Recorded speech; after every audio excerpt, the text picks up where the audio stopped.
sold out. Ladies and gentlemen, history is being made at Madison Square Garden with you tonight. Let's hear it from Billy Joel. Do you feel like he's doing a concert in your backyard when it's Billy Joel playing in a place like Madison Square Garden? He just brings an energy to the stage that, you know, I don't think he has that anywhere else.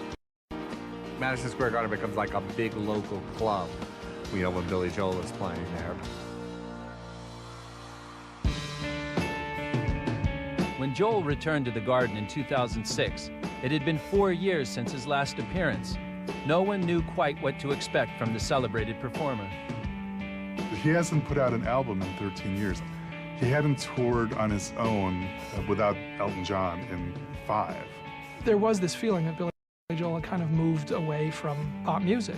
He had explored some other things. He had done some classical work. It was kind of a surprise that he was going to dive back in that seriously after having disengaged as much as he had. So this was his first headlining tour. He had announced beforehand that it was going to be a balance between his hits and kind of his lesser-known songs. So let's go back to fantasy television. And I remember sitting at rehearsal when we first started out, and I was around the piano with him, and he had a song list. What can we do instead of Don't Ask, but I want to do Don't Ask. And So he picked up the song list, which was one side, and then you turned over to another side. It was just all these great songs. Well, which ones you want to play?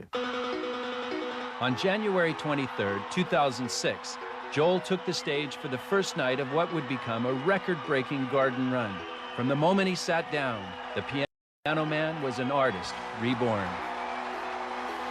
You hear like the pounding of the piano. He comes out and opens with Angry Young Man, and the place just goes absolutely crazy. There's a place in the world for the angry young man with his working class ties and his radical plan. I remember the Garden actually shaking, and I felt the building kind of do this with the crowd. This is not everybody sitting with their hands folded in their laps. People aren't shy about, you know, shouting out. I remember looking out into the audience one night, and I guess there was a 15, 16-year-old kid, and he was jumping and singing the lyrics and going like this.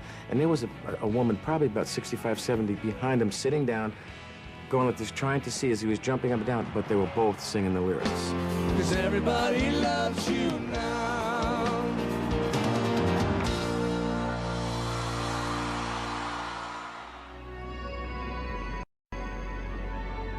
After those first few shows, a most extraordinary thing happened.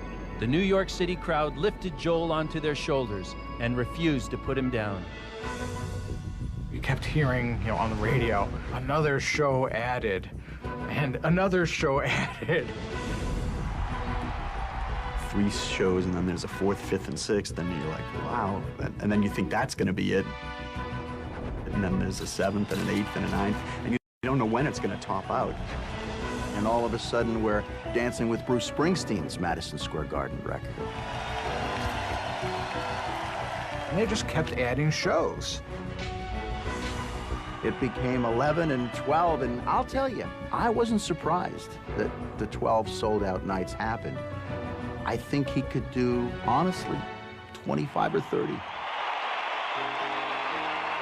Joel surpassed Bruce Springsteen's record of 10 sold-out shows at Madison Square Garden, and the Garden responded by honoring New York's favorite son in the same way it honors all the venue's champions. In honor of this milestone, Madison Square Garden, for the very first time, is going to send to the rafters the name of an entertainer.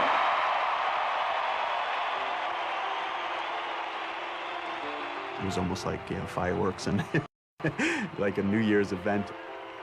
The crowd went crazy. It must have been what the Beatles at Shea Stadium was, crowd-wise, in '64 and '65. I mean, it was thunderous. And Billy was sitting on the piano stool just going, I can't believe this is happening. He was as touched as the crowd was. It was a magical moment.